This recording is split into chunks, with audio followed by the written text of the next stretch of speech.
கர்த்தருடைய நாமம் மகிமைப்படுவதாக. இந்த காலவேளையிலே தேவனுடைய வார்த்தையை கேட்க முடியாது வந்திருக்கிற யாவரையும் இயேசு கிறிஸ்துவின் நாமத்தில் வாழ்த்தி வரவேற்கிறோம். ஆண்டவர் நம்மை ஆஸ்வதிப்பாராக. கடந்த நாட்கள் எல்லாம் கண்மணி போல தேவன் நம்மை பாதுகாத்து நமக்கு நல்ல ஜீவன் சுகபலம் தந்து தேவைகளை சந்தித்து இதுவரைக்கும் கர்த்தனை வழியெடுத்து வந்த கிருபைகளுக்காய் ஒரு விசை நாம் தலைகளை தாழ்த்தி கர்த்தருடைய பாதத்தில் ஒப்பு கொடுத்து நாம் ஜெபிப்போம். இந்த காலவேளையில் தேவன் நம்மோடு பேசும்படியாய், நம்மை பரிசுத்தமாக்க முடியாய், நம்மை கல்வி சுத்திகரிக்க முடியாய், நம்மை பலப்படுத்த முடியாய் ஒரு விசை கர்த்தருடைய கரத்தில் ஒப்பு கொடுத்து நாம் ஜெபிப்போம். பரலோக பிதாவே, நன்றியோடு துதிக்கிறோம், ஸ்தோத்திரிக்கிறோம். இந்த ஆஸ்வதிக்கப்பட்ட கர்த்தாவே ஸ்தோத்திரம். ஆண்டவரே, இந்த மனமர்ச்சிகளின் காலவேளைக்காய் ஸ்தோத்திரம். கடந்த நாட்கள் எல்லாம் கண்மணி போல பாதுகாத்தீர், ஜீவன் சுகம்பலம் தந்தீர், தேவைகளை சந்தித்தீர், புதிய நாளை காண செய்தீர். ஆண்டவரே, இதுவரைக்கும் நடத்தி வந்த கிருபைகளுக்காய் ஸ்தோத்திரையா. இந்த காலவேளையில எங்களை தாழ்த்தி அர்ப்பணிக்கிறோம். எங்களோடு பேசுவீராக. தீர்க்க தரிசனமான வார்த்தை கடந்து வரட்டும். ஆண்டவரே, எங்களை பரிசுத்தப்படுத்துவீராக. உடைய வார்த்தை ஆண்டவரே எங்களுடைய வாழ்க்கையில் கிரியை செய்ய ஆஸ்வதிக்கப்பட தேவனை உதவி செய்ய முடியாய் நாங்கள் ஜெபிக்கிறோம். எங்களை தாழ்த்தி ஒப்புக் கொடுக்கிறோம். எங்களோட தொடர்ந்து இடைபடுவீராக. ஆவியாத்மா சரித்த இந்த கரத்தில் ஒப்புக் கொடுக்கிறோம். துதிகர மகிமை எல்லாம் நமக்கு செலுத்துகிறோம். இயேசுவின் மூலம் ஜெபிக்கிறோம் நல்ல பிதாவே, ஆமேன், ஆமேன். ஆண்டவருடைய நாமம் மகிமைப்படுவதாக. இந்த காலவேளையில நாம் தியானிக்க எடுத்துக்கொண்ட வேத பகுதி லூக்கா எழுதின சுவிசேஷம் 12ஆம் அதிகாரம் 31ஆம் வசனம். Book of Luke, Gospel according to Luke chapter 12 verse 31. தேவனுடைய ராஜ்யத்தையே தேடுங்கள், அப்பொழுது இவைகளெல்லாம் உங்களுக்கு கூட கொடுக்கப்படும். ஆண்டவருடைய நாமம் மகிமைப்படுவதாக. ஆண்டவர் தம்முடைய சீஷர்களுக்கும் தம்மை தேடி வந்த ஜனங்களுக்கும் பல ஊமைகளை சொல்லி அவர்கள் பலவிதமான தேவைகளோடு யோசனைகளோடு இருக்கிறதை கண்டு ஆண்டவர் அநேக காரியங்களை இந்த 12ஆம் வசனத்துல ஊமைகளாக சொல்லுகிறார். உணவுக்காக உடலுக்காக எல்லாம் கவலைப்படாதீங்க அப்படின்னு சொல்லிட்டு அநேக காரியங்களை சொல்லுகிறார். அந்த முதல் வசனத்துல பார்க்கும்போது அத்தருணத்திலே அநேகமாயிரம் ஜனங்கள் ஒருவரை ஒருவர் மிதிக்கத்தக்கதாக கூடி வந்திருக்கையில் திரளான கூட்டத்தார் ஆண்டவரை தேடி வர்றாங்க. அப்படி தேடி வரும்போது சீஷருடைய தேவை அதுவாதான் இருந்தது. ஆண்டவரை பின்பற்றுகிற, ஆண்டவரை ஏற்றுக்கொண்டு அவருடைய வழியில் நடக்கிற சீஷர்களா இருந்தாலும் உணவுக்காக உடைக்காக நாளைக்கு என்ன செய்யறது அப்படின்னு சொல்லி அவருடைய பிரச்சனைகள், போராட்டங்கள், கடன் பிரச்சனைகள், வியாதிகள், வேதனைகள், அவங்களுக்கு இருக்கிற எல்லாவித காரியங்களை குறித்து அவர்கள் அப்படியாய் யோசனையாய் இருக்கிற போது ஆண்டவர் அநேக காரியங்களை ஊமைகளாய் சொல்லிவிட்டு 31ஆம் வசனத்துல சொல்றாரு, தேவனுடைய ராஜ்யத்தையே என்ன பண்ணுங்க, தேடுங்கள். தேவனுடைய ராஜ்யத்தையும் தேடுங்க, அதையும் தேடுங்க அப்படின்னு சொல்லல. தேவனுடைய ராஜ்யத்தையே தேடுங்கள், அப்பொழுது இவைகள் எல்லாம் உங்களுக்கு என்ன பண்ணப்படுமா, கூட கொடுக்கப்படும். இன்னைக்கு நிறைய கிறிஸ்தவங்க கர்த்தருடைய ராஜ்யத்தையும் தேடுறாங்க, உலக காரியங்களையும் தேடுறாங்க. ஆனா ஆண்டவர் சொல்றாரு, கர்த்தருடைய ராஜ்யத்தை மட்டும் நம்ம தேடுகிற அல்லது வாஞ்சிக்கிற, விரும்புகிற அந்த ஒரு காரியங்கள், முதலிடம் கொடுக்கிற காரியங்கள், அது நம்முடைய தரிசனமாய் காணப்படும் போது, அதனுடைய நம்முடைய இலக்காய் காணப்படும் போது இந்த உலகத்தின் காரியங்களை ஆண்டவர் கூட கொடுக்கிறவராயிருக்கிறார் என்று சொல்லி ஆண்டவர் இந்த காலவேளையில நமக்கு தருகிற ஒரு ஆசுமான வார்த்தையா இருக்கிறது. ஆண்டவருடைய நாமம் மகிமைப்படுவதாக. அவருடைய வார்த்தைக்கு நாம் கீழ்ப்படியும் போது நாம் நிச்சயமாய் ஆசீர்வதிக்கப்படுகிறோம் என்பதில் சந்தேகமில்லை. நம்முடைய ஆசீர்வாதத்திற்காக நம்ம என்ன தேடினாலும் ஆண்டவர் ஒருத்தர் தான் எல்லா நன்மைக்கு வழியா இருக்கிறார். அவர் என்ன சொல்கிறார் அப்படின்னா, உங்களுக்கு என்ன வேண்டும் என்பதை நீங்க தேடாதிருங்க, அதையெல்லாம் தேவன் அறிந்திருக்கிறார், அதை தேவன் உங்களுக்கு கூட கொடுப்பார். நீங்கள் தேடி பெற்றுக்கொள்ள வேண்டிய ஒரு காரியம் தேவனுடைய ராஜ்யத்தை குறித்த ஒரு காரியம். பரிசுத்தமாகுதல், மனம் திரும்புதல், சுத்திகரிப்புதல், ஞானஸ்நானம் எடுக்கிறது, அபிஷேகம் பெறுறது, கர்த்தருக்குள்ள வளர்றது, கனி கொடுக்கிறது, தேவனுக்கென்று உறுதியா இருக்கிறது, இன்னும் முன்னோக்கி செல்கிறது. பவுல் நிறைய இடத்துல சொல்றார், வரங்களை நாடுங்கள். இந்த மாதிரி தேவனுடைய காரியங்கள்ல நம்ம வாஞ்சையும் கவனமா இருக்கும்போது நிச்சயமாக அப்படிப்பட்ட ஜனங்களை ஆண்டவர் கைவிட்டதில்லை. அவர்கள் நினைப்பதற்கும் வாஞ்சிப்பதற்கும் விரும்ப அதிகமாக ஆண்டவர் கூட கொடுத்து அவர்களை ஆஸ்வதிப்பது உண்மை. வேதத்தில் அதுக்கு இணையான நிறைய வசனங்கள் இருக்கிறது. கர்த்தருடைய நாமம் மகிமைப்படுவதாக.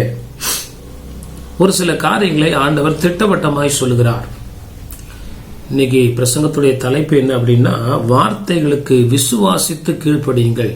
அப்படியே பிளைண்டா தேவ வார்த்தையை ஏற்றுக்கொண்டு நம்பும் போது நிச்சயமாய் ஆண்டவருடைய ஆசீர்வாதங்கள் நமக்கு வருகிறது என்பதில் சந்தேகமில்லை. ஒரு 5 காரியங்களை ஆண்டவர் இந்த நாட்களிலே தம்முடைய சீஷர்களுக்கு, முதலாவது தம்முடைய சீஷர்களுக்கு என்ன பண்ணாராம், அநேகம் ஆயிரம் ஜனங்கள் ஒருவரை ஒருவர் மிதிக்கத்தக்கதாக அந்த அளவுக்கு கூடி வந்திருக்க போது ஆண்டவர் முதலாவது தன்னுடைய சீஷருடைய விசுவாசத்தை உறுதிப்படுத்தும்படியாக, அல்லது தம்மை பின்பற்றுகிற தமக்கு ஒப்பு கொடுத்த ஜனங்களை இன்னும் ஸ்திரப்படுத்தும்படியாய் ஆண்டவர் சீஷர்களை நோக்கி சொல்கிற அந்த காரியங்களை குறித்து கர்த்தர் காலவேளையில் தியானிக்க கிருபை செய்வாராக. அப்ப நம்மளும் தேவ பிள்ளைகள், விசுவாசிகள், ஆண்டவருக்கு சீடராக இருந்து அவரை பின்பற்றுகிற நம்முடைய வாழ்க்கையில இப்படிப்பட்ட காரியங்கள் நிச்சயமாய் காணப்பட வேண்டும், நாம் ஆஸ்வதிக்கப்பட வேண்டும் என்பதை அவர் விரும்புகிறார். ஆண்டவருடைய நாமம் மகிமைப்படுவதாக. 28ஆம் வசனத்தில் வாசிக்கும் போது பல காரியங்களை அவர் அப்படியே சொல்லிக்கொண்டே வருகிறார்.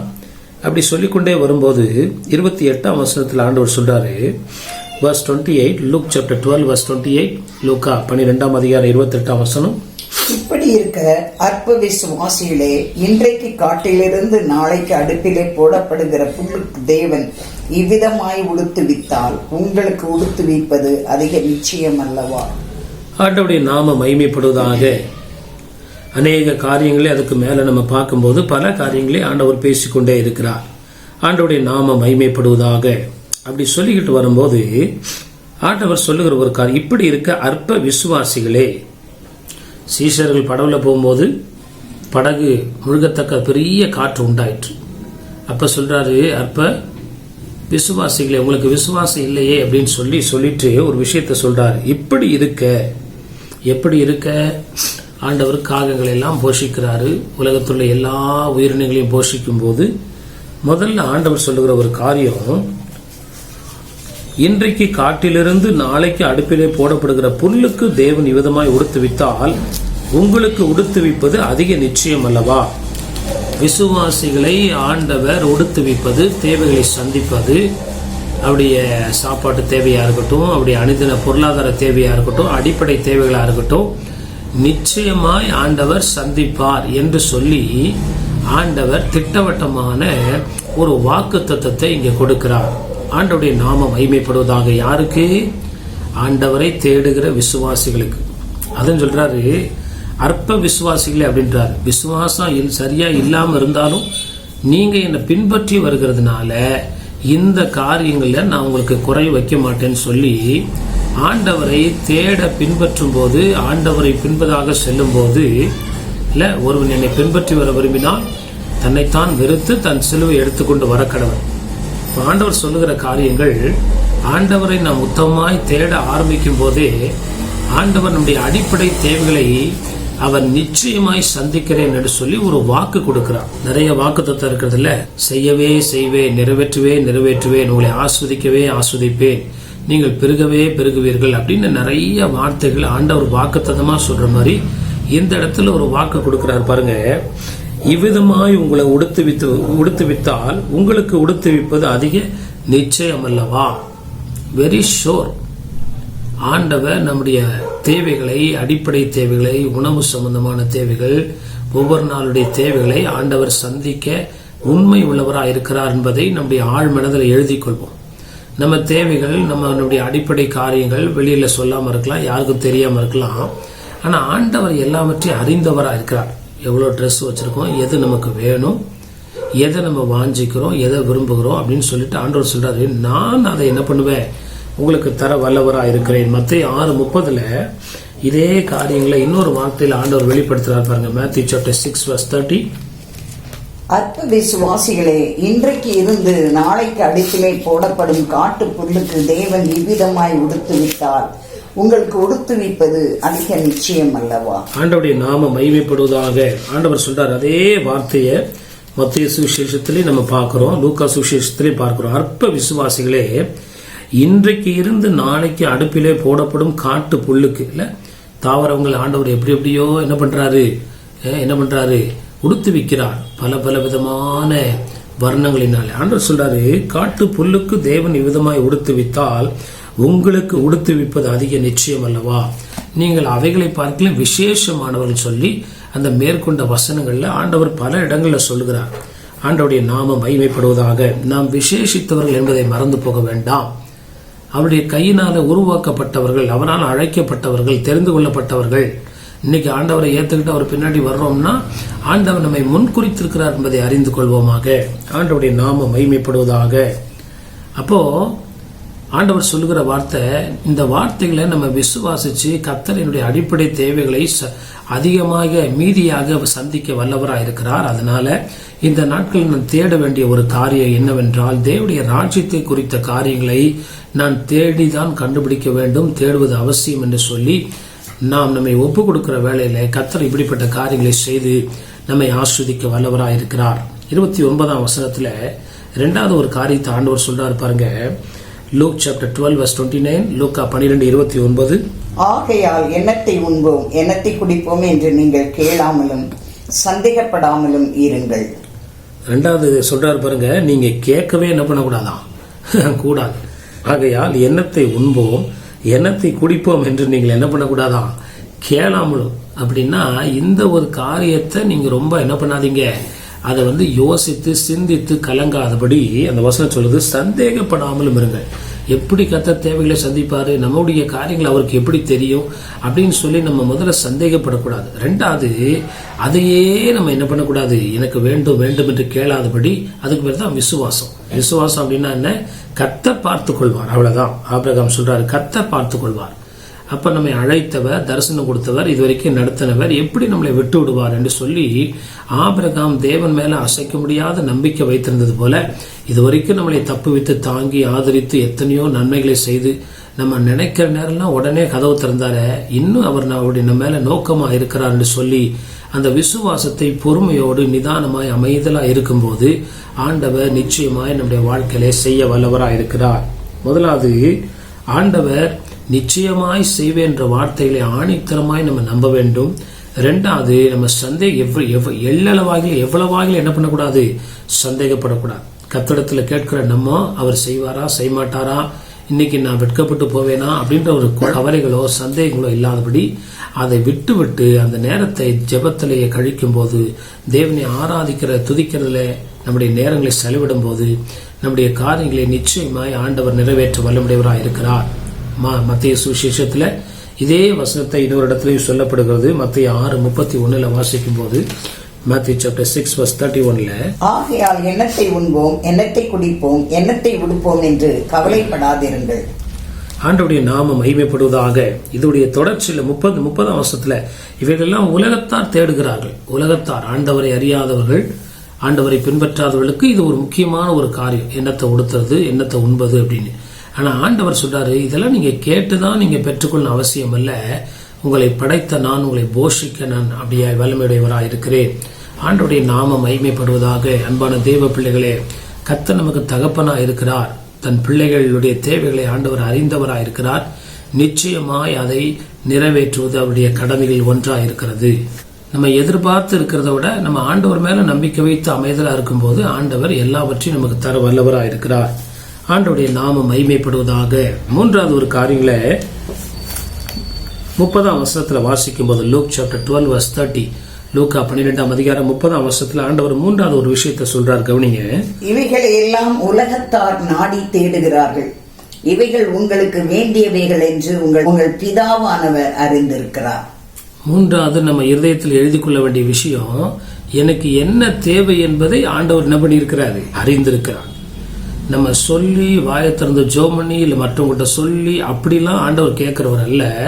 நமக்கு என்ன தேவை என்பதை பிதாவானவர் என்ன பண்ணியிருக்கிறாராம், இவைகள் உங்களுக்கு வேண்டியவை என்று உங்கள் பிதாவானவர் என்ன பண்ணியிருக்கிறாரு, அறிந்திருக்கிறார். கர்த்தருடைய நாமம். வீட்டுல அரிசி இருக்குதுன்னா அது குறைய குறைய குறைய குறைய அது எவ்வளவு குறையுதுன்றதை ஆண்டவர் பார்த்துக்கிட்டே இருக்கிறார். நம்ம வாழ்க்கையில ஒரு துணியோ ஒரு பணமோ எந்த ஒரு காரியங்களோ நம்ம செலவழிக்க குறையும் போது, அதான் பைபிள் சொல்லுது, அவருடைய கண்கள் பூமி எங்க என்ன பண்ணிருந்தான், உலாவிக் கொண்டிருக்கிறது. அவருடைய கண்களுக்கு மறைவானது ஒன்றுமில்லை.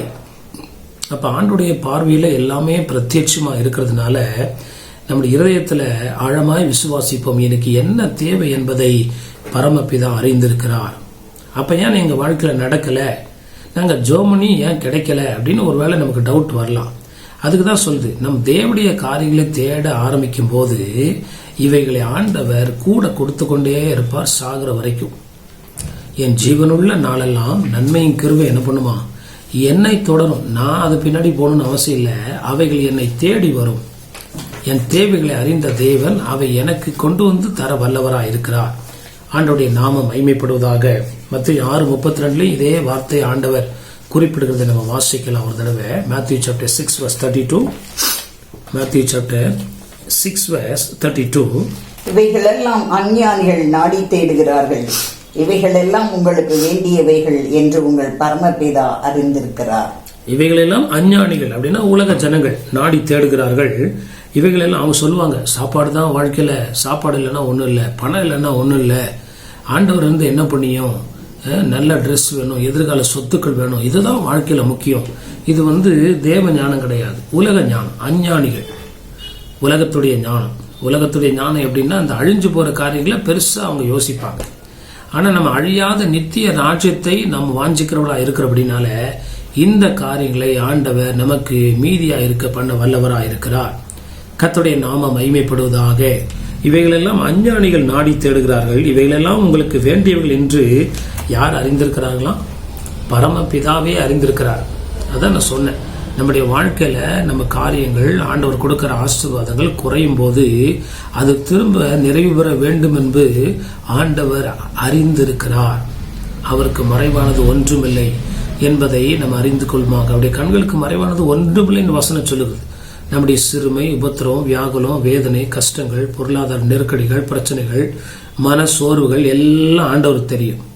இந்த நேரத்துல நம்ம ஆண்டவரை தேடுகிற காரியங்களுக்கு முக்கியத்துவம் கொடுக்க வேண்டும் என்று ஆண்டவர் விரும்புகிறார். அப்படி தேவனுடைய காரியங்களை ஈடுபடும் போது நம்முடைய பாத்திரங்கள் நிரம்பி வழிகிறது. அதான் தாவீது சொல்றாரு, என் பாத்திரம் என்ன பண்ணுகிறது?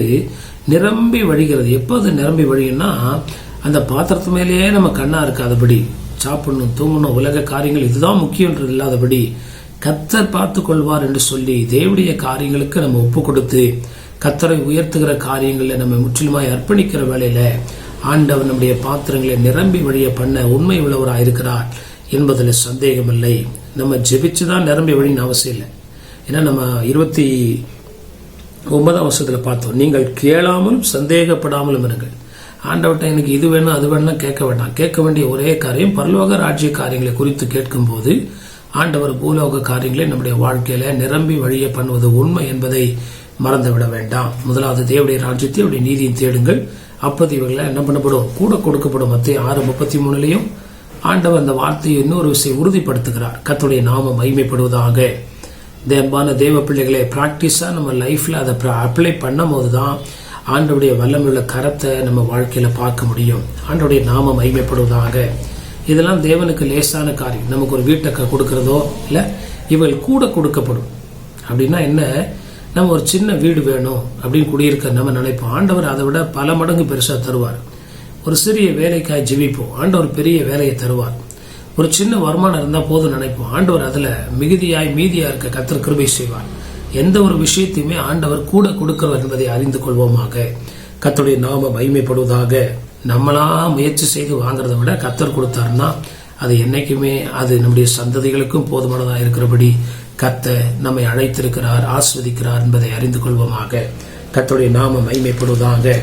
4வது ஒரு வசனத்தை வாசிக்கலாம். 32ஆம் வசனம், லூக் chapter 12 verse 32. பயப்படாதே சிறுமந்தையே, உங்களுக்கு ராஜ்யத்தை கொடுக்க உங்கள் பிதா பிரியமாயிருக்கிறார். 31ஆம் வசனத்துல நம்ம தலைப்பு வசனமாய் வாசித்தோம், தேவனுடைய ராஜ்யத்தையே தேடுங்கள் அப்படின்னு சொல்லிட்டு 32ஆம் வசனத்துல சொல்றாரு, ராஜ்யத்தை கொடுக்க உங்கள் பிதா எப்படி இருக்கிறாரு? பிரியமா இருக்கிறார். ராஜ்யத்துக்குரிய காரியங்கள் நமக்கு நிறைய நேரத்துல பயமா இருக்குது. அபிஷேகத்தை ஆண்டவர் தருவாரா? வரங்களை தருவாரா? கிருபையை தருவாரா? பலனை தருவாரா? சுகத்தை தருவாரா? பரிசுத்த வாழ்க்கையை தருவாரா? நீதியுள்ள வாழ்க்கையை தருவாரா? விசுவாசத்தில் நிலைநிற்க பண்ண முடியுமா? ஆண்டவர் சொல்றாரு, இவைகளை கொடுக்க உங்களுடைய பிதா பிரியமா இருக்கிறார். அப்படின்னா என்ன அர்த்தம்? ஆவிக்குரிய காரியங்களை கொடுக்க பிதா பிரியமுள்ளவராக இருக்கிறார். இதை நாம் பிரியத்தோடு வாஞ்சையோடு நம்ம அதுக்காய் காத்திருந்து நம்ம பெற்றுக்கொள்ளும் போது உலகத்தின் காரியங்களையும் அவர் கொடுக்க அவர் வல்லமுடையவராக இருக்கிறார் என்பதை மறந்து போக வேண்டாம். ஆண்டவருடைய நாமம் மகிமைப்படுவதாக. தாவீது இடத்துல சொல்றாரு, மானானது நீரோடைகளை வாஞ்சித்து கதறுவது போல என் ஆத்துமாவை நோக்கி என்ன பண்ணுகிறது? வாஞ்சித்து கதறுகிறது. சங்கீதங்களை சொல்லும் போது சொல்றார், வறண்டதும் விடாய்த்ததும் தண்ணீரற்றுமா நிலத்துல என் ஆத்துமாவும் மேல தாகமா இருக்கிறது. அப்ப இந்த ஆவிக்குரிய காரியங்களுக்காக நம்ம காத்திருந்து அதுக்காக உபவாசம் இருந்து தெய்வ காரியங்களுக்காக நம்ம வாஞ்சிக்கும் போது ஆண்டவர் அதுல பிரியமா இருக்கிறார். அப்படின்னா is ready to give, is willing to give. ஆண்டவர் இந்த ஆவிக்குரிய ஆசீர்வாதங்களை கொடுக்கறதுக்கு தாமதம் பண்றவர் கிடையவே கிடையாது என்பதை இந்த வசனம் தெளிவாய் சொல்லுகிறது. சில பேருக்கு அப்படி ஒரு டவுட், ஆண்டவர் என்னைக்கு என்ன அபிஷேகிப்பார், என்னைக்கு என்ன ஆஸ்வதிப்பார், என்னைக்கு வரங்கள் கிருபைகளை தருவார், என்னைக்கு ஆவிக்குரிய வாழ்க்கையில் இன்னும் மேலோங்கி செல்ல எனக்கு விருப்பம் இருக்கிறதே, அது என்னைக்கு நடைபெறும். ஆனா இந்த வசனம் சொல்லுகிறது பிதா அதுல என்ன பண்ணுகிறாரா, is more eager to giver. அதை கொடுக்க பிதாவானவர் பிரியமுள்ளவராக இருக்கிறார் என்பதை நம்முடைய இருதயத்தில் எழுதிக் கொள்வோமாக. கர்த்தருடைய நாமம் மகிமைப்படுவதாக. தேவனிடத்தில் காத்திருக்கிறவர்கள் ஒரு நாளும் வெட்கப்பட்டு போனதில்லை. அந்த உண்மையான உள்ளத்தோடு வாஞ்சையோடு தாகத்தோடு ஆண்டவருடைய பாதத்தில் வரும்போது அவருடைய ராஜ்யத்துக்குரிய நன்மைகளை ஆண்டவர் நமக்கு அருள் செய்யாதிருப்பது எப்படி அப்படின்னு சொல்லிட்டு மத்தேயில நம்ம பார்க்கிறோம். ஆண்டவருடைய நாமம் மகிமைப்படுவதாக. அந்த ஒரு வசனத்தை நான் வாசிக்க விரும்புகிறேன். ஆண்டவருடைய நாமம் மகிமைப்படுவதாக. மத்தேயு 7ஆம் அதிகாரம் 10ஆம் வசனம் 11ஆம் வசனமே வாசிக்கும் போது, மீனை கேட்டால் அவனுக்கு பாம்பை கொடுப்பானா? ஆகையால் பொல்லாதவர்களாகிய நீங்கள் உங்கள் பிள்ளைகளுக்கு நல்ல ஈவுகளை கொடுக்க அறிந்திருக்கும் போது பரலோகத்தில் இருக்கிற உங்கள் பிதா தம்மிடத்தில் வேண்டிக் கொள்ளுகிறவர்களுக்கு நன்மையானவைகளை கொடுப்பது அதிக நிச்சயம் அல்லவா? பொல்லாதவர்களாகிய மீனை கேட்டால் அவனுக்கு பாம்பை கொடுப்பானா? உலகத்துல எந்த தகப்பன் அப்படி கொடுக்க மாட்டான். ஆகையால் பொல்லாதவர்களாகிய நீங்கள் உங்கள் பிள்ளைகளுக்கு நல்ல ஈவுகளை கொடுக்க அறிந்திருக்கும் போது பரலோகத்தில் இருக்கிற உங்கள் பிதா தம்மிடத்தில் வேண்டிக் கொள்கிறவர்களுக்கு நன்மையானவர்களை கொடுப்பது அதிக நிச்சயம் அல்லவா? It is very sure. இங்க சொல்லுது, அதை கொடுக்கறதுல அவர் என்ன பண்றாராம், பிரியப்படுகிறார், எதிர்பார்க்கிறார். இந்த நாளை எப்படியாவது பிள்ளைகள் அந்த தேவ கிருபைகளையும் வரங்களையும் வல்லமையும் பரிசுத்த ஜீவத்தையும் விசுவாசத்தையும் நீதியும் அவங்க எப்படியாவது பெற்றுக்கொள்ள வேண்டும், அதை அனுபவிக்க வேண்டும் என்று சொல்லி ஆண்டவர் வாஞ்சை உள்ளவராக இருக்கிறார் என்பதை நாம் அறிந்து கொள்வோம். ஆண்டவர் இந்த விஷயத்துல வாஞ்சை உள்ளவராக இருக்கிறார். அதுல நாமும் வாஞ்சையா இருக்கும்போது நம்முடைய காரியங்கள் மீதியா இருக்கும். நம்ம சாப்பிட்டுட்டு மீதியா இருக்கும். அங்க குறைவுன்ற வார்த்தைக்கு இடமே கிடையாது. கர்த்தருடைய நாமம் மகிமைப்படுவதாக. சீஷர்கள் தேவ பிள்ளைகள் ஆண்டவரை தேடி ஜனங்க போறாங்க. 2-3 இடத்துல அப்படி பார்க்கிறோம். அவர் மலை பிரசங்கத்தை முடித்து எல்லாருக்கும் உணவளித்து பின்பதாக அநேக கூடைகள் 12 கூடை நிறைய எடுத்தாங்க. இன்னொரு இடத்துல பார்க்கும்போது நிறைய அப்பங்களும் மீன்களும் மீந்திருந்தது. ஆண்டவர் என்னைக்குமே நம்மளை நடத்தும் போது உண்மையாய் தேவனுடைய காரியங்களை ஈடுபடுடைய வாழ்க்கையில ஆண்டவர் எல்லாவற்றையும் மீதமாய் இருக்க செய்கிறவராய் இருக்கிறார் என்பதை அறிந்து கொள்வோமாக. ஆண்டவருடைய நாமம் மகிமைப்படுவதாக. Matthew chapter 25 verse 34ல Matthew chapter 25 verse 34, அப்பொழுது ராஜா தமது வலது பக்கத்தில் நிற்பவர்களை பார்த்து, வாருங்கள் என் பிதாவினால் ஆஸ்வதிக்கப்பட்டவர்களே, உலகம் உண்டானது முதல் உங்களுக்காக ஆயத்தம் பண்ணப்பட்டிருக்கிற ராஜ்யத்தை சுதந்திரித்துக் கொள்ளுங்கள்.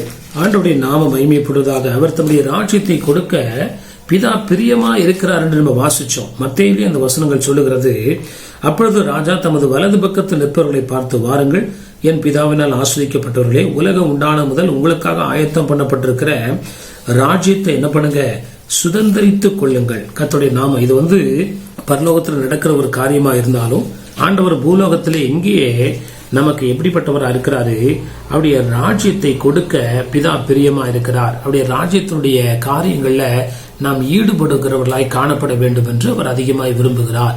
கர்த்தருடைய நாமம் மகிமைப்படுவதாக. 5வது ஒரு வசனத்தை வாசிக்கலாம். லூக்கா 12ஆம் அதிகாரம் 33ஆம் வசனத்தை வாசிக்கும் போது, Luke chapter 12 verse 33, உங்களுக்கு உள்ளவைகளை விற்று பிச்சை கொடுங்கள், பழமையாய் போகாத பணப்பைகளையும் குறையாத பொக்கிஷத்தையும் பரலோகத்திலே உங்களுக்கு சம்பாதித்து வையுங்கள், அங்கே திருடன் அணுகிறதும் இல்லை, பூச்சி கெடுக்கிறதும் இல்லை. கர்த்தருடைய நாமம் மகிமைப்படுவதாக. 31ஆம் வசனத்தில் நம்ம வாசிச்சோம், தேவனுடைய ராஜ்யத்தை தேடுங்கள், அப்பொழுது இவைகளெல்லாம் உங்களுக்கு கொடுக்கப்படும்.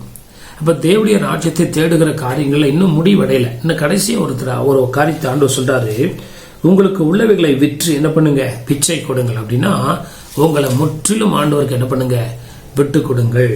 சிலர் பிச்சை கொடுக்கறதெல்லாம் கொடுப்பாங்க, தான தர்மம் பண்றதெல்லாம்.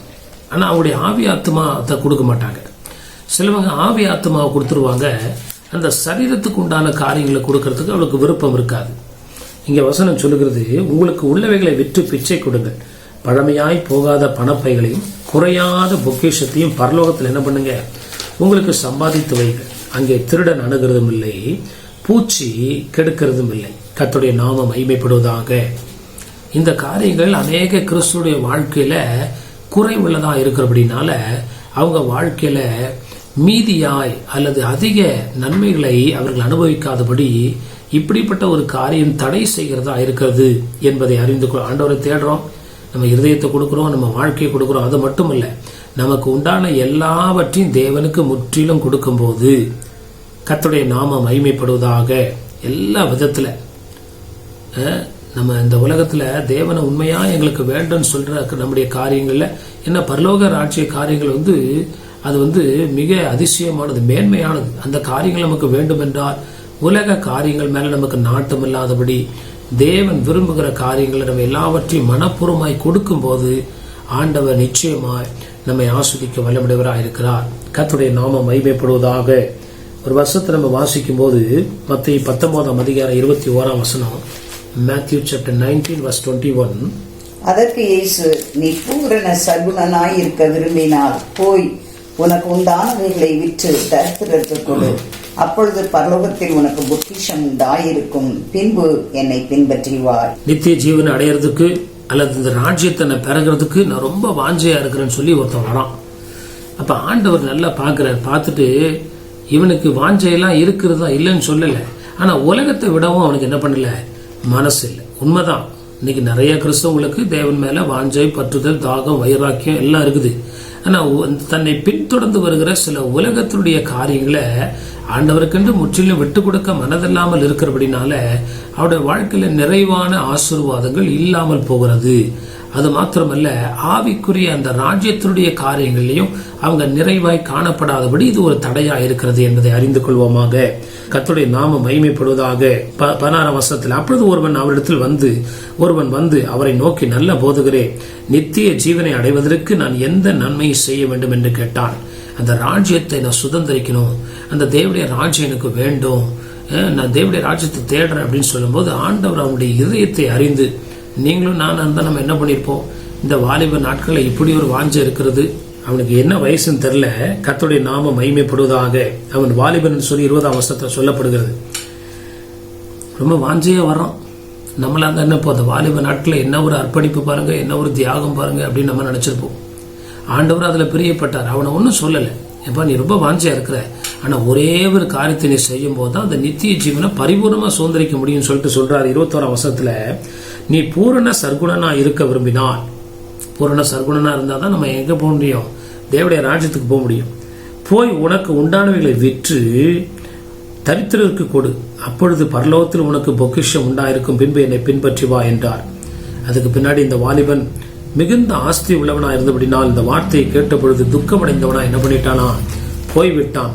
ஆண்டவர் தே பிரசங்கத்தை எங்க லூக்காவில் நம்ம பேசும்போது அவர் சொல்றாரு பாருங்க, உங்களுக்கு உள்ளவைகளை விற்று பிச்சை கொடுங்கள், பழமையாய் போகாத பணப்பைகளையும் குறையாத பொக்கிஷத்தையும் பரலோகத்தில் உங்களுக்கு என்ன பண்ணுங்க, சம்பாதித்து வைங்க, அங்க திருடன் அணுகிறதும் இல்லை, பூச்சி. ஒரே ஒரு வார்த்தை, உங்களை முற்றிலும் கர்த்தருக்கு ஒப்பு கொடுங்க.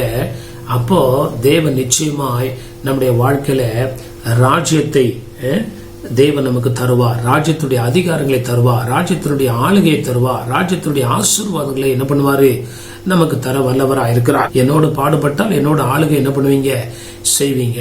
அப்படின்னா என்ன அர்த்தம், இந்த உலகத்துல ஆண்டவரை பின்பற்றுகிறது என்பது விசுவாச மார்க்கம் மட்டுமல்ல, அது ஒரு பாடு நிறைந்த மார்க்கமா இருக்கிறது என்பதை அறிந்து கொள்வோமாக. அதனால்தான் இதுல நடக்கிறவங்க சிலர் என்று சொல்லி வசனம் சொல்லுகிறது. கர்த்தருடைய நாமம் மகிமைப்படுவதாக. பரலோகத்துக்கு போற வாசல் எப்படி இருக்கிறது, ரொம்ப நெருக்கமா இருக்கிறது. இதுல பிரியப்பட்டவர்கள் சிலராக இருக்கிறார்கள். கர்த்தருடைய நாமம் மகிமைப்படுவதாக. அப்படி நம்ம கடந்து வரும்போது நம்முடைய ஆசீர்வாதத்தை ஆண்டவர் மீதி இருக்க பண்ணுகிறார் என்பதில் சந்தேகமில்லை. 2 வசனங்களை வாசித்து முடிக்க விரும்புகிறேன். ஆண்டவருடைய நாம் 35ஆம் வசனம் 36ஆம் வசனத்துல ஆண்டவர் சொல்றார் பாருங்க, உங்கள் அறைகள் கட்டப்பட்டதாகவும் உங்கள் விளக்குகள் எரிகிறதாகவும் தங்கள் எஜமான் கல்யாணத்திலிருந்து வந்து தட்டும் போது உடனே அவருக்கு திறக்கும்படி எப்பொழுது வருவார் என்று காத்திருக்கிற மனுஷருக்கு ஒப்பாக என்ன பண்ணுங்க, இருங்கள் என்று சொல்லிட்டு ஆண்டவர் அங்க ராஜ்யத்தினுடைய அந்த முக்கியத்துவத்தை குறித்து ஆண்டவர் சொல்லுகிறார். கவனமா இருங்க. உங்க அறைகள் என்ன பண்ணணும், கட்டப்பட்டிருக்கணும், மனதின் அறைகள் கட்டப்பட்டிருக்கணும். உங்கள் விளக்குகள் எப்போ என்ன பண்ணணும்? எரிந்திருக்கணும். அபிஷேகம் ஒரு நாள் குறைஞ்சு போகக்கூடாது, சாட்சி குறைஞ்சு போயிடக்கூடாது. ரெண்டாவது, காத்திருங்கள். எஜமானுக்காக என்ன பண்ணணும்? காத்திருங்கள். தேவனுக்காக, தேவனுடைய ராஜ்யத்துக்காக. அந்த ஒரு நல்ல ஒரு உதாரணம், தங்கள் எஜமான் கல்யாணத்திலிருந்து வந்து தட்டும் போது உடனே அவருக்கு திறக்கும்படி எப்பொழுது வருவார் என்று காத்திருக்கிற மனுஷருக்கு என்ன பண்ணுங்க? ஒப்பாயிருங்கள். கர்த்தருடைய நாமம் மகிமைப்படுவதாக. இந்த மார்க்கத்துல இந்த காரியங்களை நம்ம ஈடுபடும் போது இதுதான் தேவனுடைய ராஜ்யத்தை தேடுங்கள் என்பது. தேவனுடைய ராஜ்யத்தை அப்படி நம்ம தேடும் போது, ஆயத்தமா விழிப்பா இருக்கும்போது, மனதின் அறைகளை நம்ம கட்டிக்கொள்ளும் போது, நம்முடைய விளக்கு, நம்முடைய சரீரம், நம்முடைய பரிசுத்த ஜீவியம், நம்முடைய உடை அப்படியா பரிசுத்தமற்ற பரிசுத்தமுள்ளதாய் காத்துக்கொள்ளும் போது ஆண்டவர் நிச்சயமாய் நம்முடைய தேவைகளை கூட கொடுத்து இதே இடத்துல ஆண்டவர் நம்மை ஆஸ்வதிக்க வல்லவராக இருக்கிறார். தேவனுடைய கரத்துல நம்மை ஒப்பு கொடுப்போமாக. இந்த கால வேளையில ஆண்டவரே, தேவனுடைய ராஜ்யத்தையும் தேடுங்கள் சொல்லல, தேவனுடைய ராஜ்யத்தையே தேடுங்கள். நாங்க இந்த உலகத்துல மனுஷனா பிறந்து தேட வேண்டிய ஒரே ஒரு காரியம் உங்க ராஜ்யம். அதை தேடிதான், நாங்க நாடிதான் ஆண்டவரே அது கிடைக்கும் ஐயா. அது ஆண்டவரே இலவசமா இருந்தாலும் ஆண்டவரே கர்த்தாவே, அது தானா எங்களுக்கு கொடுக்கப்படுகிற ஒன்றல்ல. வாஞ்சிக்கிறவர்களுக்கு நீரை தர வல்லவராக இருக்கிறீர் ஆண்டவரே. வாஞ்சை உள்ளவன் மேல் என் ஆவியை ஊற்றுவேன் சொன்னீரே, தாகம் உள்ளவன் மேல் தண்ணீரை ஊற்றுவேன் சொன்னீரே. யாரெல்லாம் அது உண்மையாய் வாஞ்சிக்கிறார்களோ அப்படிப்பட்டவர்களுக்கு நீர் அதை தந்து அவருடைய உலக பொருளாதார தேவைகளை மீதியா இருக்கும்படி நீர் ஆஸ்வதித்து நீர் ஆண்டவரே மேன்மைப்படுத்த வல்லவராக இருக்கிறீரப்பா. ஆண்டவரே, பல காரியங்களை இந்த கால வேளையில எங்களோடு ஆண்டவரே நீர் பேசின வார்த்தைகளுக்காய் ஜெபிக்கிறோம் ஐயா. ஆண்டவரே, நன்றியோடு துதிக்கிறோம், ஸ்தோத்திரிக்கிறோம் ஐயா. ஆண்டவரே, 28ஆம் வசனத்துல நிச்சயமாய் கொடுப்பார் என்று சொல்லுகிறது. 29ஆம் வசனத்துல நீங்க கேட்கவே வேண்டாம், சந்தேகப்பட வேண்டாம், அதை செய்வார் என்று சொல்லி அநேக வாக்குத்தத்தங்கள் மூலமாய் எங்களுடைய விசுவாசத்தை உறுதிப்படுத்துகிற தேவன் இந்த வார்த்தைகளை நாங்கள் அப்படியே விசுவாசித்து ஆண்டவரே அதை நாங்கள் ஏற்றுக்கொண்டு ஆண்டவரே ஸ்தோத்திரம், அதை சார்ந்திருக்க ஆண்டவர் இரக்கம் செய்யுங்கப்பா. கர்த்தருடைய கரத்துல முற்றிலுமாய் நாங்கள் ஒப்பு கொடுக்கிறோம். ஆண்டவரே, நன்றியோடு துதிக்கிறோம், ஸ்தோத்திரிக்கிறோம் ஐயா. ஆண்டவரே, உங்களுடைய பிதாவானவருடைய தேவையை அறிந்திருக்கிறார் என்று நீர் சொன்ன அந்த வார்த்தைகளுக்காய் நன்றி ஆண்டவரே. அப்படி நாம தொடர்ந்து மகிமைப்படட்டும் ஐயா. கர்த்தாவே, நன்றியோடு ஸ்தோத்திரிக்கிறோம் ஐயா. ஆண்டவரே, பிதா ராஜ்யத்தை கொடுக்க பிரியமுள்ளவராய் காத்து கொண்டிருக்கிறார் என்ற வார்த்தையின்படி நாங்க இந்த நாட்களை சீக்கிரமாய் தேடி ஆண்டவரிடத்துல வந்து எவ்வளவு எல்லவும் சந்தேகப்படாதபடி தேவனுடைய ராஜ்யத்துடைய நன்மைகளை கேட்கும் போது நீர் அதை அருளி செய்கிறவராய் இருக்கிறீர். அதற்காய் ஸ்தோத்திரம் ஐயா. ஆண்டவரே, ஸ்தோத்திரம் ஐயா. 33ஆம் வசனத்துல எங்களை முற்றிலும் ஒப்பு கொடுக்க, எங்களுக்கு உண்டான எல்லாவற்றையும் தேவனுக்கு ஒப்பு கொடுக்கிற வேளையில நீருடைய ராஜ்யத்தையும் தந்து ஆண்டவரே, ராஜ்யத்தின் நன்மைகளால மாத்திரமல்ல உலகத்தின் நன்மைகளால எங்களை முடிசூட்டுகிறீர். அதற்காக ஜெபிக்கிறோம். இப்படிப்பட்ட அனுபவம் எங்க வாழ்க்கையில ஒவ்வொருவருக்கும் காணப்பட நீர் விருப்பமுள்ளவராக இருக்கிறீர். ஆண்டவரே, இது உடைய சித்தமா இருக்கிறபடினால இந்த நாட்கள்ல நாங்கள் அதிகமாக ஜெபித்து நாங்கள் பரிசுத்தமாகி இந்த நன்மைகளை நாங்கள் பெற்று அனுபவிக்க கர்த்தர் எங்களுக்கு உதவி செய்யும். நம்முடைய நாம மகிமைப்படட்டும். துதி, கன, மகிமை எல்லாவற்றையும் நாங்கள் நமக்கு செலுத்துகிறோம். இயேசு கிறிஸ்துவின் மூலம் ஜெபிக்கிறோம் நல்ல பிதாவே. ஆமேன், ஆமேன். என் ஆத்துமாவே கர்த்தரை ஸ்தோத்திரி, என் முழுவதுமே பரிசுத்த நாமத்தை ஸ்தோத்திரி. என் ஆத்துமாவே கர்த்தரை ஸ்தோத்திரி, கர்த்தர் செய்த சகல உபகாரங்களையும் மறவாதே. ஆமேன், ஆமேன். நம்முடைய கர்த்தராகிய இயேசு கிறிஸ்துவின் கிருபையும் பிதாவாகிய தேவனுடைய அன்பும் பரிசுத்த ஆவியானவருடைய அன்பின் ஐக்கியமும் சமாதானமும் சந்தோஷமும் இன்றும் என்றும் சதா காலமும் நம்மோடும் நம்முடைய குடும்பங்களோடும் நம்முடைய ஊழியங்களோடும் கர்த்தருடைய வருகை வந்து நிலைத்திருப்பதாக. ஆமேன், ஆமேன். கர்த்தருடைய நாமம் மகிமைப்படுவதாக. இந்த ஊழியங்களுக்காய் ஜெபிக்கிற, கொடுக்கிற, தாங்குகிற, உழைக்கிற, உதவி செய்கிற யாவருக்கும் நாங்கள் தொடர்ந்து ஜெபிக்கிறோம். நீங்களும் இந்த ஊழியங்களுக்காய் தொடர்ந்து ஜெபிக்க முடியாய் இயேசுவின் நாமத்தினால உங்களை கேட்டுக்கொள்கிறோம். ஆண்டவருடைய நாமம் மகிமைப்படுவதாக. எங்களுடைய சபையானது பெங்களூர் பட்டத்துல உள்ள லிங்கராஜபுரம் என்ற பகுதியிலே எண்ணூர் மெயின் ரோட்ல உள்ள SBI பேங்குக்கு முன்பதாக உள்ள சோபா ஸ்டோருடைய முதல் மாடியிலே காணப்படுகிறது. ஞாயிறு காலை 7 மணி முதல் 8:30 மணி வரை முதல் ஆராதனைக்காக இருக்கும். அதன் பின்பு 9 மணி முதல் 10 மணி வரை சண்டே கிளாஸ் ஊழியங்கள் இருக்கும். மற்றும் 10 மணியிலிருந்து 11 வரை 2வது ஆராதனை இருக்கும். வேற எந்த சபைக்கு நீங்கள் போகாதவர்களாக இருந்தால் எங்களுடைய சபைக்கு வந்து எங்களுடைய ஆராதனை கலந்து கொள்ள முடியாது. உங்களை இயேசுவின் நாமத்தில் கேட்டுக்கொள்கிறோம். ஆண்டவருடைய நாமம் மகிமைப்படுவதாக. அது மாத்திரமல்ல, செவ்வாய்க்கிழமை பைபிள் ஸ்டடி இருக்கிறது. மாலை 7 மணி முதல் 8 மணி வரை முடிந்தவர்கள் கலந்து கொண்டு கர்த்தருடைய ஆசீர்வாதத்தை பெற்றுக் கொள்ளுங்கள். அதே போல சனிக்கிழமை காலை 10 to 12 மணி வரை உபவாச கூட்டம் இருக்கிறது. நீங்கள் உபவாச கூட்டத்துக்கு வருவீர்கள் என்றால் நிச்சயமாய் நம்ம சேர்ந்து ஜெபிப்போம். கர்த்தர் நம்மை ஆசீர்வதிப்பாராக. கர்த்தருடைய நாமம் மகிமைப்படுவதாக. இந்த சேனலை சப்ஸ்கிரைப் செய்யாதவர்கள் சப்ஸ்கிரைப் செய்து கொள்ளுங்கள். அப்படியா தேவனுடைய வார்த்தையை உங்களுக்கு தெரிந்தவர்களுக்கு ஷேர் செய்யுங்கள். கர்த்தர் நம்மை ஆசீர்வதிப்பாராக. ஆண்டவருடைய நாமம் மகிமைப்படுவதாக. அது மாத்திரமல்ல, எங்களுடைய போன் நம்பர் இதில் கொடுக்கப்பட்டிருக்கிறது. முக்கியமான ஜெப அவசர தேவைக்கு நீங்கள் போன் செய்வீர்கள் என்றால் உங்களுக்கு நாங்கள் எப்பொழுதும் ஜெபிக்க ஆயத்தமா இருக்கிறோம். கர்த்தர் நம்மை ஆசீர்வதிப்பாராக. ஆமென், ஆமென்.